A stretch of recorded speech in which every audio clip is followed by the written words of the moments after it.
Hello students, कैसे हैं आप सभी। I hope you are doing good. मैं हूं आपकी economics educator Gauri Jadaun and welcome back to your favourite channel Magnet Brains, एक ऐसा चैनल जो प्रोवाइड करता है free and quality education. If I talk about CBSE तो किंडरगार्टन से लेकर क्लास 12 तक की सारी क्लासेस आपको मिलेंगी। We also have a Hindi medium channel जहाँ पे हम लोग कवर करते हैं classes 6 to class 12। What do we cover? NCERT solutions plus आपको इंपॉर्टेंट क्वेश्चंस मिलने वाले हैं। टॉपिक वाइज, सिलेबस वाइज हर एक चीज़ को कवर किया जाएगा डिटेल में, so everything will be provided to you. सिर्फ सीबीएसई नहीं, we follow different state boards as well, जैसे कि UP board, MP board, Bihar board, Delhi board and Rajasthan board. So everything is provided to you. We also provide e-notes and e-books जिसकी link description box में given है, तो एक बार जाके आप जरूर चेकआउट कर लीजिएगा। So without any further due like share and subscribe कर दीजिए चैनल को and let's move on with our session.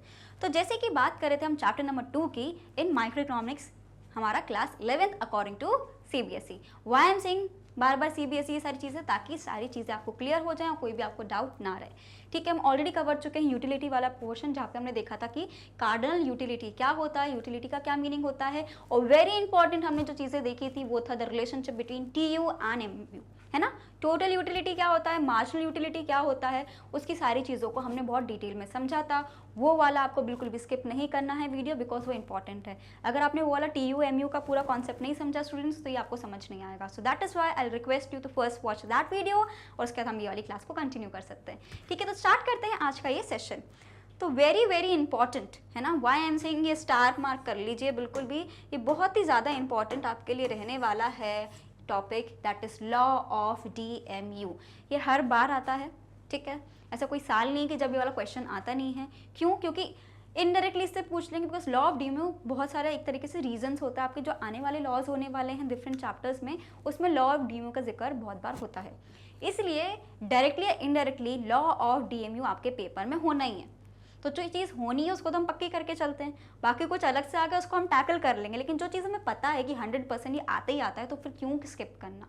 ठीक है, तो स्टार्ट करें। तो लॉ ऑफ DMU, जैसे कि मैंने आपको remember when we were discussing the chapter overview, मैंने आपको एक मैगी वाला एग्जाम्पल दिया था। अब चलो दूसरा एग्जाम्पल लेते हैं। कोई भी चीज़ आपकी फेवरेट ले लो, ठीक है, हमें हमारा देखो इसको याद करने का तरीका, या अपनी कॉपी में ना ब्रैकेट में लिख लो what is law of DMU, कि किसी भी चीज़ की अति होती है बुरी। ये आपका लाइन है। अब इसको ऑफकोर्स पेपर में आप ऐसे नहीं लिख सकते, लेकिन समझने के लिए, दिमाग में ऐसी चीज़ों को बिठाने के लिए लॉ ऑफ DMU क्या बोल सकते हैं हम, भाई किसी भी चीज़ की अगर अति हो रही है तो बुरी है। सो इसलिए हम बोलते हैं कि लॉ ऑफ DMU यानी जो हमारी मार्जिनल यूटिलिटी है वो डिक्रीज हो रही है।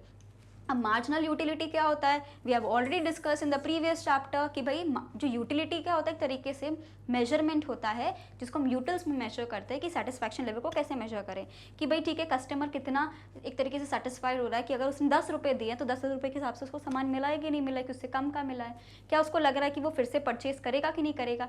ये सारी चीज़ों को डील करने के लिए हम सारी चीज़ों को समझ के चलते हैं फ्रॉम डे 1। तो हमने वहाँ पे क्या कॉन्सेप्ट पढ़ा था कि भाई जो यूटिलिटी होती है, मार्जिनल यूटिलिटी का मतलब क्या होता है, मैंने क्या बोला है, जब भी मार्जिनल वर्ड आए आपको याद रखना है हम किस बारे में बात कर रहे हैं, कि 1 एडिशनल यूनिट। तो यूटिलिटी मतलब जब आप एक और यूनिट कंज्यूम करते हो तो कितना डिफरेंस आ रहा है उसको मैं जज कर रही हूँ। कि पहले मैंने एक मैगी खाई, ठीक है, मुझे बहुत अच्छा लगा, मुझे बहुत मज़ा आ गया यार, बहुत मन कर रहा था, एकदम खुश सा हो गया मेरा दिल, ठीक है, I am very happy now. लेकिन फिर मैंने सेकेंड वाली खाई, फिर भी मुझे अच्छी लगी because Maggi is my favourite, तो आई लाइक इट, अच्छा लगा खा के, लेकिन उतना अच्छा नहीं लगा जितना पहले बार खाया, क्योंकि कहीं ना कहीं थोड़ा पेट फुल हो गया था, लेकिन मन नहीं भरा था, तो एक और मैंने खा ली प्लेट। तो अब आप देखोगी कि कैसे जज करें यूटिलिटी को। तो कार्डिनल उसमें क्या बोलता है कि आप इसको एब्सोल्यूट नंबर्स में जज करो, है ना, या रुपीज़ में जज करो, हमने पढ़ा था। तो जैसे कि मैंने बोला कि मेरे को 20 एक तरीके से लगा कि यार 20 दूंगी मैं इसको, है ना, 20 मार्क्स दे रही हूँ। तो जब फर्स्ट मैंने जो प्लेट खाया है मैगी का, मुझे 20 यूटिलिटी डिराइव हुई। अब मैंने एक और बार मैगी खाई, ठीक है, तो मुझे यूटिलिटी डिराइव कितनी हुई, 6। फिर मैंने एक और बार खाई तो मुझे यूटिलिटी डिराइव कितनी हुई, 10। तो भाई क्या हो रहा है, जो डिफरेंस आप देख रहे हो ना स्टूडेंट्स, यही मार्जिनल यूटिलिटी है। कि पहले हमें लग रहा था यार कि 20 रुपये जितना, या 20 यूटिल्स एक तरीके से हमें अच्छा लगा, फिर हमने एक और बार कंज्यूम किया, फिर से मैगी खाई, फिर 16, फिर 10। तो क्या हो रहा है, हम मैगी खा रहे हैं, अच्छी लगती है, लेकिन इतनी अति हो गई ना कि अब मन नहीं कर रहा उसको खाने का। तो ऐसा डिक्रीज करते करते एक ऐसा लेवल आ जाता है जब हम 0 हो जाते हैं, फिर माइनस में हो जाते हैं, मतलब हाथ जोड़ लेते हैं कि भाई अब हमें नहीं खानी, अब 1 महीने तक मुझे मैगी की शक्ल मत दिखाना, इतनी मैगी मैंने खा ली है। तो क्या होता है, जब किसी भी चीज़ की अति होती है ना, वो बुरी है। तो इकोनॉमिक्स में भी हम यही चीज़ को पढ़ रहे हैं जिसको हम बोलते हैं भाई लॉ ऑफ DMU। तो मार्जिनल यूटिलिटी का कॉन्सेप्ट कवर हुआ कि जब मैं कंपेयर करके पता लगा रही हूँ कि कितनी एडिशनल यूनिट जब मैंने कंज्यूम किया तो कितना एडिशनल मेरे को यूटिलिटी डिराइव हुई। तो जब मैंने इसको कैलकुलेट किया तो मुझे पता चला कि भाई जो मेरा जो मार्जिनल यूटिलिटी है ना वो तो डिक्रीज हो रहा है। मतलब मैं इतना ज़्यादा खा रही हूँ उसके बाद भी जो मेरी सेटिस्फेक्शन लेवल है ना मेरे को उतनी नहीं मिल रही। क्यों? क्योंकि एक तरीके से मेरा उससे मन भरता जा रहा है, मुझे उतनी अच्छी नहीं लग रही मैगी जितनी मुझे पहली बार में लग रही थी। तो उसी कॉन्सेप्ट को हम क्या बोलते हैं? The law of DMU। तो the law of DMU states that, very important, जब भी हम किसी लॉ को डिराइव करते हैं इकोनॉमिक्स में तो आपको ऐसे ही लिखना पड़ेगा। पहले तो आप नाम लिखोगे the law of DMU states that, DMU क्या है? Diminishing marginal utility. ठीक है, यहाँ लिख देती हूँ तो अच्छा क्लियर रहेगा। ठीक है, वैसे तो कॉमन सेंस वाली बात है लेकिन common sense is not at all common, होता है कई बार हमें चीज़ें समझ नहीं आती। ठीक है, so the law of diminishing marginal utility states that, ये बोलता है दैट कि marginal utility tends to decline and consumption of commodity increases. यानी जो मार्जिनल यूटिलिटी है, जो एडिशनल हमें एक अच्छा लगता था, सेटिस्फैक्शन लेवल मिलता था, वो धीरे धीरे क्या होता है? डिक्रीज होता चला जाता है। कब होता है वो चीज़? जब मैं सेम लेवल को बार बार कंज्यूम करती हूँ। अब इसमें आपको चीज़ों को याद रखना, इसके भी अजम्पशंस हम पढ़ेंगे, एक कॉमन सेंस वाली बात है। ठीक है, एक चीज़ को कंज्यूम कर रहे हैं मतलब सेम क्वांटिटी में, ऐसा नहीं पहले तुमने 1 चम्मच मैगी खाई अब तुम 2 चम्मच खा रहे हो फिर 3 चम्मच, नहीं। अगर आपने 1 प्लेट मैगी खाई है तो दूसरी बार में भी 1 प्लेट है, तीसरी बार में भी 1 प्लेट है, तो क्या है? एक यूनिफॉर्मिटी है। तो उसको आपको याद रखना है। So we are making sure कि अजम्पशन क्या है हमारा, क्या अज्यूम करके चल रहे हैं कि जो हमारा कंज्यूमर है कि पहले उसने 1 प्लेट मैगी खाई, इतनी बड़ी थी, फिर भी सेकेंड बारी में भी उसने इतनी बड़ी प्लेट खाई। आपने बिल्कुल भी चेंज नहीं किया, ना प्राइस में चेंज किया है ना, क्योंकि प्राइस में दिक्कत है। पहले आपने 10 रुपये की मैगी खाई, अब तुम्हें कहीं गलती से 5 रुपये की मिल गई, वैसे कभी मिलती नहीं, 10 की भी नहीं मिलती। ठीक है, लेकिन जस्ट फॉर एग्जाम्पल, जैसे कि आपने सपोज 20 रुपीज़ की मैगी खाई, अब कहीं आप गए वहाँ पे 10 रुपये की मिल गई तो उसकी भी खुशी अलग रहती है, 10 रुपये मेरे बच गए, 10 रुपये की मैंने मैगी खाई, वहाँ मैंने 20 रुपये की खाई थी। तो इसीलिए उस सारी चीज़ों को हटाने के लिए, एक तरीके से चीज़ों को सिंप्लीफाई करने के लिए हमने क्या अज्यूम किया है कि भाई प्राइस भी 20 रुपीज़ का है तो पहली वाली भी 20 की मिलेगी, दूसरी वाली भी 20 की मिलेगी, थर्ड वाली भी आपको 20 रुपीज़ की मिलेगी, प्लस आपका प्लेट साइज वही, आपको उतनी ही मैगी क्वांटिटी की मिल रही है। ये हमारे क्या है? These are our assumptions. Assumptions क्या होते हैं? अजम्पशंस मैंने आपको पहले क्या बताया था कि आपको उन चीज़ों को बस मान लेना है कि ये चीज़ें हैं। ये घड़ी वाइट है तो मतलब है, इसको मान लो। क्यों मान रहे हैं सारी चीज़ें? ताकि चीज़ों को समझने में आसानी हो। अगर हम सारी चीज़ों को रियल ऑफ टर्म्स में देखने लगेंगे तो हमारे लिए बहुत कंफ्यूजिंग हो जाएगा और हमें कुछ समझ नहीं आएगा। ठीक है, तो इसलिए बस सिंप्लीफाई करने के लिए अजम्पशंस वगैरह सारी चीज़ें प्रोवाइडेड होती हैं। एक बार इसका जल्दी से स्क्रीनशॉट ले लीजिए, बहुत इंपॉर्टेंट ये आपके लिए होने वाला है, स्टार मार्क कर लीजिए, it is a very important question for you all. ठीक है, जल्दी से स्क्रीनशॉट लेना है।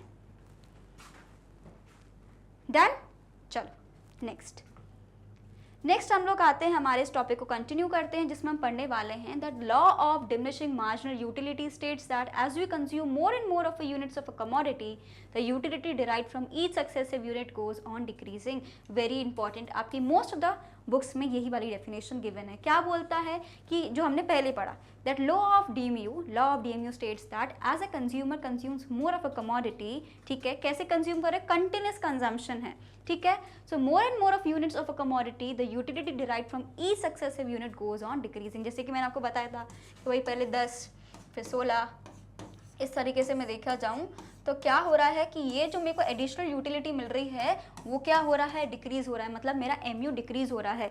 इसलिए मैंने आपको बोला है हम ऑलरेडी TU यानी टोटल यूटिलिटी और मार्जिनल यूटिलिटी का रिलेशनशिप उसके बीच में क्या है, क्या चेंजेस आते हैं। रिमेंबर ये वाला कर्व देखा था हमने, TU मैम ने ऐसे बोला था, ऐसा बना था, जहाँ ये मैक्सिमम होगा उसी के नीचे क्या होगा? MU होगा, जहाँ पे MU क्या होगा? इक्वल टू 0 होगा, और ये MU क्या होने वाला है? यहाँ से फिर नेगेटिव हो जाएगा।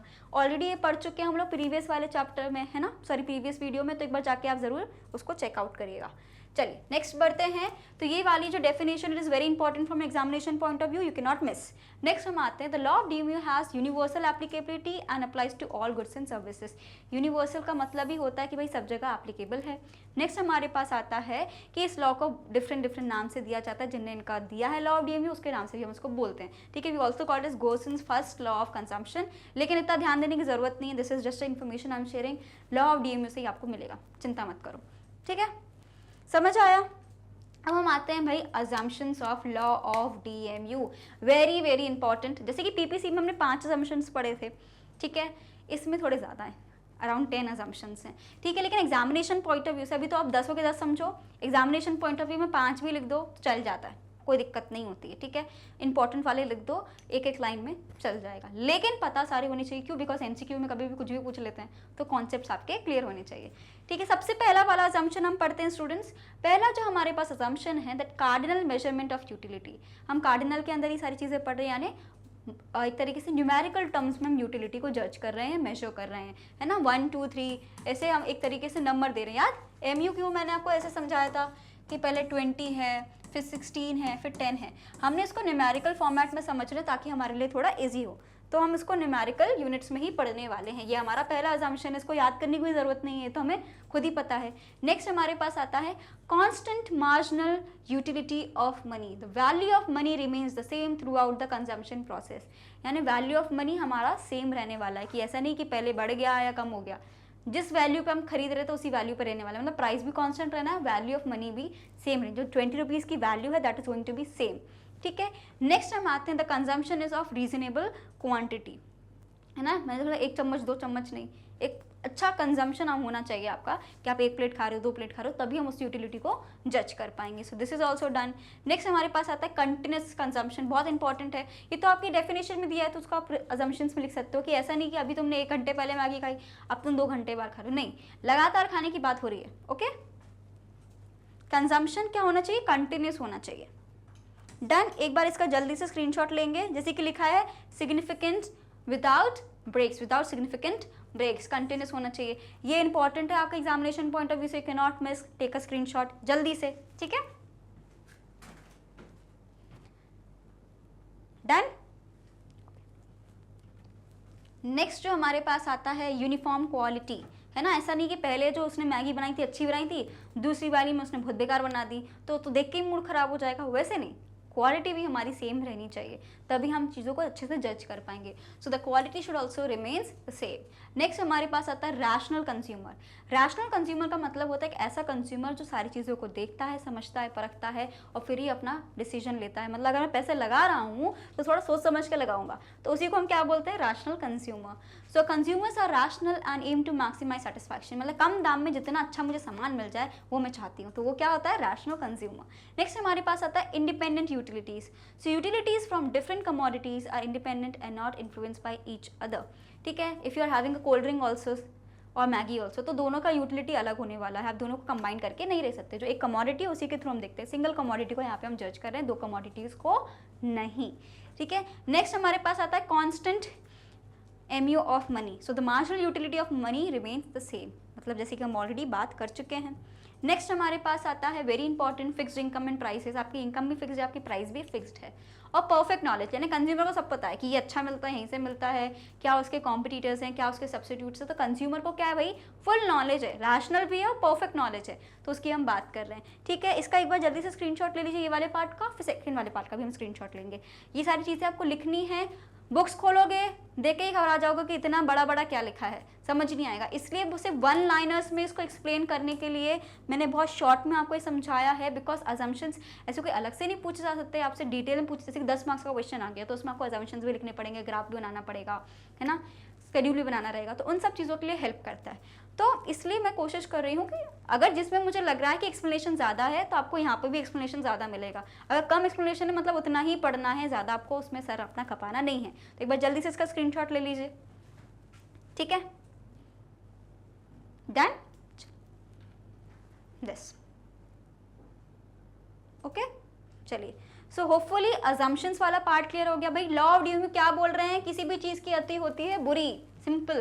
क्या बोल रहे हैं कि किसी भी चीज़ को बार बार कंजम्पशन करोगे तो आपको उतना मज़ा नहीं आने वाला। भाई एक बार मैगी खा लिए, 50 बार खाओगे तो सर दर्द हो जाएगा कि अब मुझे नहीं खानी। तो उसी के पूरे पॉइंट ऑफ व्यू से हम पूरा लॉ ऑफ ड्यूइंग समझ रहे हैं। फाइन। नेक्स्ट हम आते हैं, भाई अब देखो एग्जाम्पल्स तो लिखने पड़ेंगे। एग्जाम्पल्स कैसे होते हैं इकोनॉमिक्स में? भाई डेटा हमें बनाना पड़ता है। We also have to make a chart that is known as graph और a curve, and we also have to present it in a tabular form, जिसको हम बोलते हैं शेड्यूल। तो टेबल फॉर्म में क्या है? शेड्यूल। ग्राफ फॉर्म में हमारा कर्व है। डन। चलो, तो सबसे पहले हम क्या खा रहे हैं भाई? अब हमारे हैं आइसक्रीम खा रहे हैं। यू ऑल लव आइसक्रीम, है ना।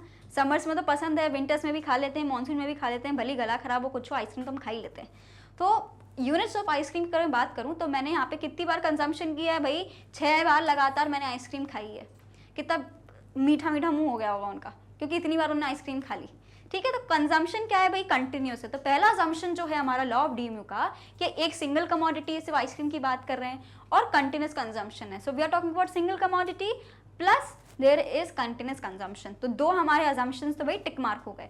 अब हमारे पास आता है total utility and marginal utility की मैं बात करती हूँ। तो टोटल यूटिलिटी क्या होता है students, it is a summation of marginal utility. आपको ऐसे याद रखना है। रिमेंबर मैं आपको 20, 16, 10 इन सबका एग्जाम्पल दे रही थी। You will have to learn this. क्या है 20, 16, 10, 4, 0 एंड दिस। समझना क्या है कि मार्जिनल यूटिलिटी क्या होनी चाहिए, हमारी डिक्रीजिंग होनी चाहिए। कैसे कि पहले ज़्यादा थी, फिर थोड़ी कम हुई, फिर उससे कम हुई, फिर हम जीरो तक आ गए, फिर माइनस में जाने लगे, क्योंकि वो हमारा नेचर है। क्यों, किसी भी चीज़ को कंजम्पशन करोगे शुरुआत में अच्छी लगेगी, थोड़ी कम अच्छी लगेगी, फिर कम अच्छी लगेगी, फिर ऐसा पॉइंट आ जाएगा कि अब आपको बिल्कुल अच्छी नहीं लगेगी, और फिर माइनस आ जाएगा कि आपको उसकी बिल्कुल शक्ल नहीं देखनी है। ठीक है, तो उसी को हम क्या बोलते हैं, पूरा MU का हम पूरा स्ट्रक्चर देखते हैं। ठीक है, तो सबसे पहले आएगा हमारे पास मार्जिनल यूटिलिटी में आप 20 लिखिए, 16 लिखिए, 10 लिखिए, 14 लिखिए, -6 लिखिए। अब टोटल यूटिलिटी क्या होता है भाई, मार्जिनल यूटिलिटी का सम हो जाएगा। कैसे, 20 + 16 करो 36 आ गया, 16 + 10 करो, सॉरी 36 पे 10 प्लस करो 46, 46 में 4 प्लस करो 50, 50 में 0 प्लस करोगे 50, 50 में से -6 करोगे तो 44। तो इस समीशन ऑफ टोटल यूटिलिटी। एक बार फिर से समझते हैं क्विकली। ठीक है, मार्जिनल यूटिलिटी का हमें सबसे पहले लिख लेना है 20, 16, 10, 4, 0 एंड -6, ये लिखा हमने। अब हमें टोटल यूटिलिटी कैसे निकालें मैम, क्या होता है टोटल यूटिलिटी, पहले तो सेम रहने वाली है। अब 20 में मैं 16 ऐड करूंगी तो मेरे को 36 मिल जाएगा। क्यों, क्योंकि ये मार्जिनल यूटिलिटी एक्स्ट्रा मुझे डिराइव हुई जब मैंने एक और कंजम्पशन लिया। तो मैंने 20 पहले, जब मैंने पहले आइसक्रीम खाई तो मुझे टोटल 20 यूटिलिटी आई, फिर मैंने एक और आइसक्रीम खाई तो मुझे 16 रुपीज़ की एक्स्ट्रा एक तरीके से यूटिलिटी हुई। पहले 20 हो रही थी, अब 16 होगी, 4 कम हो गई, लेकिन फिर भी ठीक लगी, मैंने कंजम्पशन कर लिया। तो अगर मैं इसको टोटल करूंगी तो अब तक मतलब 2 कंजम्पशन के बाद मेरी कितनी यूटिलिटी हुई, तो आप दोनों को ऐड कर दोगे, उसी को हम यहाँ लिखते हैं। Fine, so what it is, पहले 20 यहाँ, पहले 20 यहाँ लिख लोगे, फिर 20 + 16 किया 36, 36 + 10 किया 46, 46 + 4 किया 50, 50 + 0 किया तो 50 रहने वाला है, एंड देन 50 - 6 हमारा 44 हो जाएगा। तो इस तरीके से पूरा आपका ये ग्राफ बन जाएगा। कैसे बनाना है एक बार फिर से बता देती हूँ, ठीक है, फॉर बेटर अंडरस्टैंडिंग। चलिए, सबसे पहले क्या होने वाला है आपका, यहाँ पे आप लिख दो आइसक्रीम, कुछ भी लिख सकते हो, आइसक्रीम नहीं कुछ भी लिख दो जो अच्छा लगे, कोई ऐसा लोड ही नहीं है उसमें। 1 2 3 4 5 6। उसके बाद देखो स्टूडेंट्स, TU याद रहना मुश्किल है, MU बहुत जल्दी याद हो जाएगा हमें, क्योंकि बहुत सिंपल है। सबसे पहले आएगा 20, फिर आप लिखो 16, फिर लिखो 10, फिर लिखो 4, फिर लिखो 0, फिर लिखो -6, दैट्स इट। सबसे पहले 20 आएगा, 20 + 16 कर दोगे कितना हो गया 36, 36 + 10 कर दोगे कितना हो गया 46, 46 + 4 कर दोगे 50, 50 + 0 अगेन 50, एंड 50 में से -6 किया तो मेरा क्या हो गया 44। तो मेरा जो TU MU का जो कर्व बनने वाला है students, it is going to be like this. ये कोई रिवीजन होने वाला है हमारा जो हम ऑलरेडी पढ़ चुके हैं। TU हमारा क्या होगा, पहले इंक्रीज होगा, फिर कांस्टेंट होकर डिक्रीज हो जाएगा, और उसी पे जहाँ पे जब TU हमारा मैक्सिमम होगा स्टूडेंट्स, यहाँ पे हमारा MU क्या हो जाएगा 0 हो जाएगा, जिसको हम बोलते हैं पॉइंट ऑफ सैटिटी। ठीक है, तो इस तरीके से हम चीज़ों को पढ़ रहे हैं। कितना जल्दी ये सारी चीज़ें बनी। ठीक है, इट्स अ डिजिटल बोर्ड तो तक क्लियर नहीं बना, लेकिन कॉपी पेन पे तो हम बहुत आराम से विद स्केल एंड पेंसिल बहुत नीट एंड क्लीन बना सकते हैं। तो सारी चीज़ों को आपको याद करना रहेगा समझ के, बस इतना याद रख लेना कि भाई MU हमारा डिक्रीजिंग होना चाहिए, ऐसा डिक्रीजिंग कि 0 पे भी आए और माइनस पे भी जाए, दैट्स इट। तो इसी का पूरा ग्राफ हमने स्टूडेंट्स यहाँ बना दिया। यहाँ पे आप लिखोगे यूनिट्स ऑफ आइसक्रीम, कैसे बनेगा, एक मिनट रुको, ये आपने ऐसे किया स्टूडेंट्स, यहाँ पे 0, ये x और y, हम ऑलरेडी PPC में देख चुके हैं कि किस तरीके से ग्राफ्स को बनाया जाता है। फिर आप देख लो यूनिट्स हमारे पास आइसक्रीम के थे 0 1 2 3 4 5 6, ऐसे लिखो, यहाँ पे लिखो आइसक्रीम। नेक्स्ट जो मेरे पास आता है टोटल यूटिलिटी। टोटल यूटिलिटी अभी आपको बनाने की जरूरत क्यों नहीं, क्योंकि हम TU MU का रिलेशनशिप नहीं पूछ रहे, हम सिर्फ लॉ ऑफ डीम्यू बोल रहे हैं। क्या बोल रहा है कि डिमिनिशिंग है, और जब भी डिमिनिशिंग होता है, कोई चीज़ घट रही है, तो वो क्या बनेगी, डाउनवर्ड बनेगी। जैसे कि PPC में क्या हो रहा था स्टूडेंट्स, हमारा प्रोडक्शन लेवल कम हो रहा था, इसलिए हमारा जो कर्व था वो डाउनवर्ड स्लोपिंग और कॉनकेव था। रिमेंबर, कॉनकेव था और डाउनवर्ड स्लोपिंग था, क्योंकि MOC वहाँ पे इंक्रीजिंग था इसलिए कॉनकेव था। यहाँ पे क्या है, हमारा MU डिक्रीजिंग है, तो इस तरीके से हमारा पूरा कर्व बनने वाला है। सो MU को जब आप प्लॉट करोगे ना A B C D E, तो कुछ इस तरीके से आपका बनेगा। अब देखो यहाँ पे जो चीज़ें आपको याद रखने की ज़रूरत है, आप कैसे एग्जामिनेशन में लिखोगे। आपने सबसे पहले बनाया, यहाँ पे आप लिख दो MU, यहाँ पे आपने आइसक्रीम्स का मेंशन कर दिया। अब आपके पॉइंट्स आपने मेंशन कर दिए। जो पॉइंट E है ना स्टूडेंट्स, जहाँ पे कट कर रहा है आपका एक्स एक्सिस को, वो आपका कौन सा पॉइंट है, जहाँ पे हमारा MU क्या हो जाएगा स्टूडेंट्स, इक्वल टू 0। ठीक है, you have to remember this. और जब यहाँ में MU 0 होता है तो आपको याद रखना है TU यानी टोटल यूटिलिटी हमारी मैक्सिमम रहती है। देखो आपको बताती हूँ, ये 0 है यहाँ पे, ये 50 मैक्सिमम है। इसके बाद क्या हो रहा है भाई, अब घटने लग गया, तो ये हमारा मैक्सिमम लेवल है। इसके आगे आप कुछ नहीं हो सकता, इसके आगे सिर्फ आप डिप्रेशन में जाने वाले हो कि अब मुझे नहीं खाना, हाथ जोड़ लिया, बिल्कुल भी मुझे पसंद नहीं आने वाला। So this is going to be your negative phase. यहाँ पे हम नेगेटिव आ गए, ये पूरा जो फेज है आपका ये नेगेटिव MU है। तो आपको याद रखना है, कई बार ना वन लाइनर में पूछा जा सकता है, क्या MU नेगेटिव हो सकता है, तो भाई हमने पढ़ा है नेगेटिव हो जाता है। ठीक है, क्या MU हमारा 0 पे TU मैक्सिमम होता है। So when MU is 0 TU maximum होता है, डेफिनेटली होता है। इस तरीके से पूछा जा सकता है कि जब TU हमारा मैक्सिमम रहता है तो क्या हमारा ये MU 0 रहता है, बिल्कुल। तो ये सारी चीज़ों को एक ही चीज़ पूछ रहे हैं, घुमा के 4 बार पूछ ली, हमने एक ही लाइन याद करके गए थे, इसलिए कॉन्सेप्ट को याद करके जाओ। तो आपको ना क्वेश्चंस कहीं से भी घुमा के पूछेंगे, you will be able to do it. तो आपको कुछ चीज़ें जो याद रखनी है स्टूडेंट्स वो इस तरीके से हैं कि सबसे पहले तो इस तरीके से कुछ आपका कर्व रहेगा। सबसे पहले आप 0 लिखो, यहाँ पे आप लिखोगे मार्जिनल यूटिलिटी, यहाँ पे आप लिखोगे जो भी आप ले रहे हो, जैसे हम आइसक्रीम का ले रहे हैं, या तो अगर आप आइसक्रीम वाला एग्जाम्पल नहीं लेना चाहते है ना, आपने जैसे कि कई बार होता है सिर्फ आपको ग्राफ के थ्रू समझाना, आपने शेड्यूल नहीं बनाया, तो आप यहाँ पे लिख सकते हो, you can write commodity X, है ना, या आप बोल सकते हो कमोडिटी लिख दो, कोई दिक्कत नहीं है। ये लिखा X, ये लिखा आपने Y। अब आपको याद रखना है कि MU हमारा क्या होता है, मैम ने बोला है कि डिमिनिशिंग होता है, तो इस तरीके से आप बना दो। ये वाला जो पॉइंट होगा, मैम ने क्या बोला है, पॉइंट ऑफ सेटिटी है, जिसका मतलब होता है व्हेन MU इज 0, ये वाला जो पॉइंट है this is going to be your negative MU। तो इस तरीके से भी यू कैन मेक, कोई दिक्कत नहीं है। क्लियर है, चलो डन। तो ये वाला पूरा जो पोर्शन है बहुत इंपॉर्टेंट है आपके एग्जामिनेशन पॉइंट ऑफ व्यू से, you have to make it exactly like this. बहुत याद इजी रखना है, ठीक है। 20, 16, 10, फाइन, 20, 16, 10, देन 4, 0 एंड -6, बहुत इजीली याद हो जाएगा, कोई दिक्कत वाली बात नहीं है। फाइन, एक बार इसका जल्दी से स्क्रीनशॉट ले लीजिए। You also have to make the graph students, okay, you can not miss that. Done, चलिए नेक्स्ट हमारे पास आता है, अब जैसे कि हो सकता है कि आपके उसमें वो वाला एग्जाम्पल दिया हो, we will have one more example, एक और आपको मैं दे रही हूँ, आप चाहो तो वो वाला शेड्यूल बना लो, चाहिए बना लो, जो इजी पड़े वो करो, ठीक है। अगेन जैसे कि यहाँ पे पहले 20, 15, 10, 5, 0, 5, 10, तो ये वाला मुझे लग रहा है आपके लिए इजी रहने वाला है टू रिमेंबर, क्योंकि 5 का डिफरेंस है, यानी पहले 20 लिखो, 15, फिर 10 लिखो, फिर 5 लिखो, फिर 0, फिर -5, फिर -10। I think this is much easier for you to remember. Again same चीज़ लगेगी, क्या कि हमारा मार्जिनल यूटिलिटी क्या होना चाहिए, डिक्रीजिंग होना चाहिए, 0 के बाद नेगेटिव होना चाहिए, और 0 जब होगा जब हमारा मैक्सिमम होगा TU। तो यहाँ पे जब 0 है तो ये मैक्सिमम है, अब 50 के बाद हम 45 पे आ गए, तो ये क्या होने वाला है हमारा maximum. So when you have to remember certain points, ठीक है। So when TU is maximum ना students, at that time MU should be 0। तो यहाँ पे देखिए जब हमारा MU 0 है तो हमारा TU मैक्सिमम है, ये वाला जो पॉइंट है, ये दोनों ग्राफ्स को साथ में बनाया गया है, कंफ्यूज नहीं होना है कि ये हमारा क्या है स्टूडेंट्स, ये हमारा क्या है TU।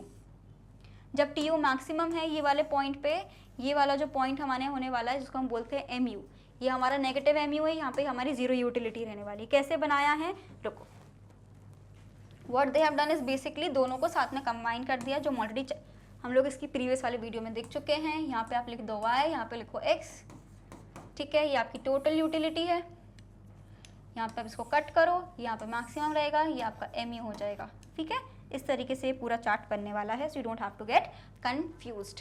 डन, एक बार इसका भी स्क्रीनशॉट ले लो। ये वाला आपको अच्छा लग रहा है, ये वाला एग्जांपल लिख लेना, इससे पहले वाला लग रहा है वो ले लेना। मुझे लग रहा है ये वाला आपको याद रहेगा, बिकॉज आप 20 से स्टार्ट करो, फिर 5 से डिक्रीज करते चले जाओगे तो आपको याद रहेगा। उसमें आपको फिर भी 20, 16, 10 थोड़ा यूनिफॉर्मिटी याद करने में दिक्कत आएगी, इसमें नहीं आएगी बिकॉज 5 का डिफरेंस है, तो आप ऐसे भी याद कर सकते हो। अगेन आप एप्पल ले लो, बनाना ले लो, कोई भी एक कमोडिटी होनी चाहिए, टोटल यूटिलिटी और MU का आपको ग्राफ बनाना रहेगा इसके थ्रू, दैट्स इट, और कुछ भी नहीं है इसमें, ईजी चीज़ है, ठीक है। तो अब देखते हैं भाई कि कुछ चीज़ें जो इंपॉर्टेंट हैं लॉ ऑफ डीएमयू के बारे में पढ़ने के लिए। तो सबसे पहला होता है कि MU initially increases, in certain situations mu may increase. For example, a thirsty person may be more satisfied with the 2 glasses of water as compared to the first one. It all depends on the circumstances, but economists normally assume that mu continuously falls. अब जैसे कि मैंने क्या बोला, हम assumptions लेके चल रहे हैं, लाइफ ऐसे फॉलो नहीं करती। जैसे कि मैंने बहुत परफेक्ट एग्जांपल दिया, अगर आपको बहुत प्यास लग रही तो कई बार होता है सिर्फ 1 ग्लास वाटर सफिशिएंट नहीं होता, आप 2 ग्लास पानी पीते हो। हम क्या बोल रहे हैं कि पहले लेवल के बाद ही आपका एमयू गिरने लगता है, ये हमारा अजम्पशन है। हम क्या मान के चल रहे हैं, व्हाट इकोनॉमिस्ट बिलीव इज कि आपका कंटिन्यूस कंजम्पशन होगा तो हमारा क्या होगा, एमयू फॉल्स होगा। लेकिन ज़रूरी नहीं है, कभी कभी सिचुएशन ऐसी होती है जैसे कि इसमें लिखा है कंपेयर टू सर्कमस्टांसेस, सिचुएशंस ऐसी होती हैं कि जहाँ पे सारी चीज़ें फॉलो एग्जैक्टली ना हो। लेकिन from economics point of view we are going to remember कि लॉ ऑफ डीम्यू क्या बोलता है कि डिमिनिशिंग मार्जिनल यूटिलिटी। उसका मतलब ये है कि भाई डिमिनिशिंग का क्या मतलब होता है, डाउनवर्ड, डिक्लाइन, कोई चीज़ गिर रही है उसी को हम बोल रहे हैं कि डिक्रीज हो रहा है, फॉल्स हो रहा है।